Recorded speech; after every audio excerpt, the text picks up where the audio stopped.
ఒకే రాష్ట్రం ఒకే రాజధాని కానీ అభివృద్ధి వికేంద్రీకరణ. ఇప్పుడే మాధవ్ గారు చెప్పినట్లు భారతదేశంలో 100 రూపాయలు పెట్టుబడులు వస్తే దాంట్లో 25 రూపాయలు ఆంధ్ర రాష్ట్రాన్ని ఎత్తుకుంటా వస్తుంది. ప్రజలందరూ ఒక్కసారి ఆలోచించాలి. గూగుల్ ఆర్సిలర్ మిత్తల్ ఉత్తరాంధ్రకి తీసుకెళ్ళాం, రాజధాని క్వాంటమ్ కోస్తా ఆంధ్రకి తీసుకొచ్చాం, ఏకంగా ఫైటర్ జెట్లు రాయల్ ఎన్ఫీల్డ్ ఈ రోజు రాయలసీమకి తీసుకొచ్చిన ఘనత ఒక ఎన్డీఏ ప్రభుత్వాన్ని. మనది గొడ్డలి, మనది గూగుల్, వాళ్ళది గొడ్డలి. మంది ఫైటర్ జెట్, వాళ్ళది ఫ్యాక్షన్. మంది కియా, వాళ్ళది కిడ్నాప్. మంది క్రెడిబిలిటీ, వాళ్ళది క్రిమినాలిటీ. మంది డెవలప్మెంట్, వాళ్ళది డిస్ట్రక్షన్. మంది బుల్లెట్ అవుతే వాళ్ళది బూతులు. మనం మహిళలకి 33% రిజర్వేషన్ ఇస్తే ఏకంగా తల్లిని చెల్లిని మెడబట్టి బయటికి గంటేసిన చరిత్ర ఆ గొడ్డలి పార్టీది. ప్రజలందరూ ఒక్కసారి ఆలోచించాలి.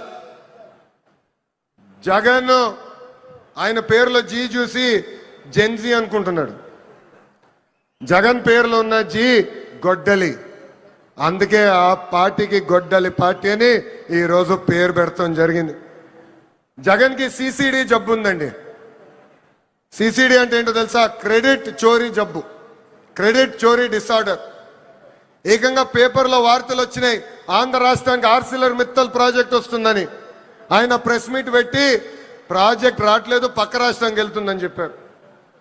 గౌరవ ముఖ్యమంత్రి గారు, ఉప ముఖ్యమంత్రి గారు ఆ ప్రాజెక్ట్కి శంకుస్థాపన వేస్తే లేదు నేనే ఆ ప్రాజెక్ట్ని తీసుకొచ్చానని ప్రెస్ మీట్లో చెప్పే పరిస్థితి మనందరం చూసాం. ఇంతేకాదు ప్రపంచం మొత్తం తిరిగి పెద్ద ఎత్తున గూగుల్ని మన రాష్ట్రానికి తీసుకొస్తే వాళ్ళు అడ్డుపడ్డారు, కోర్టులో కేసేశారు. కానీ ఇప్పుడు ప్రెస్ ముందరికి వచ్చి మా వల్లనే గూగుల్ ప్రాజెక్ట్ వచ్చిందని చెప్పుకునే పరిస్థితి. ఇంకా కొన్ని సంవత్సరాలు పోతే ఆగస్ట్ 15 నాడు భారతదేశానికి స్వాతంత్రం తీసుకొచ్చింది మా తాత అని చెప్పుకునే పరిస్థితికి సిసిడి జగన్ వస్తారు. జగన్ కొన్ని కంపెనీలు తీసుకొచ్చాడు, ఆ కంపెనీ పేర్లు మనందరం మర్చిపోయాం. ప్రజలందరూ ఒక్కసారి గుర్తు చేయాలనుకుంటున్నా. ఆ కంపెనీ పేర్లు Andhra gold, president medal, gold medal. అలాంటి కంపెనీలు తీసుకొచ్చిన చరిత్ర ఆ పార్టీది. Google, Arcelor Mittal, royal Enfield, fighter jet తయారు చేసిన పరిశ్రమలు తీసుకొచ్చిన చరిత్ర మా ఎన్డీఏ ప్రభుత్వాన్ని. చిన్నప్పుడు 10th క్లాస్ పేపర్ లీక్లో టీచర్లు జగన్ని చితకబాదారంట. అందుకే టీచర్లు చూస్తే ఆయన చాలా కోపం, కక్ష.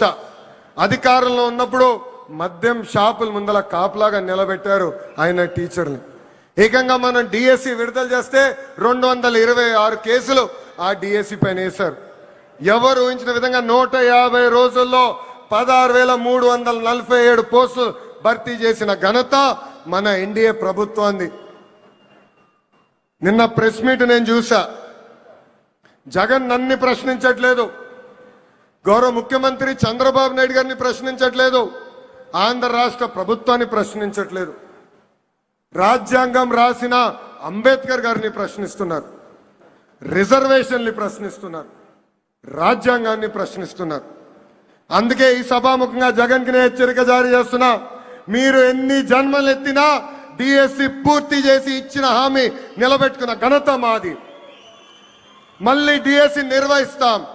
నిరుద్యోగ యువకులకి పెద్ద ఎత్తున ఉద్యోగాలు కల్పించే బాధ్యత ప్రజాప్రభుత్వం తీసుకుంటుంది.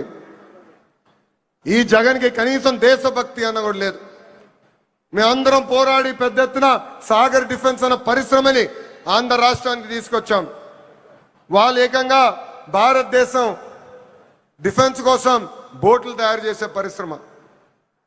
కావల్లో కనీసం 1000 మంది మత్స్యకారుల పిల్లలకి ఉద్యోగాలు ఇచ్చే పరిశ్రమను మేము తీసుకొస్తే ఏకంగా వాళ్ళపైన ఆరోపణలు చేసి ఆ పరిశ్రమను కూడా తిప్పి పంపించాలని ప్రయత్నించారు. ఇప్పుడు విశాఖ ఉక్కు పైన కూడా మాట్లాడుతున్నారు. 2 సార్లు విశాఖ ఉక్కు సంక్షోభంలో పడితే ఆ ఉక్కు ఫ్యాక్టరీని కాపాడిన ఘనత చరిత్ర ఒక ఎన్డీఏ ప్రభుత్వాన్ని. ఆనాడు ప్రధానిగా నరేంద్ర మోడీ గారు, ముఖ్యమంత్రిగా చంద్రబాబు నాయుడు గారు ఇద్దరు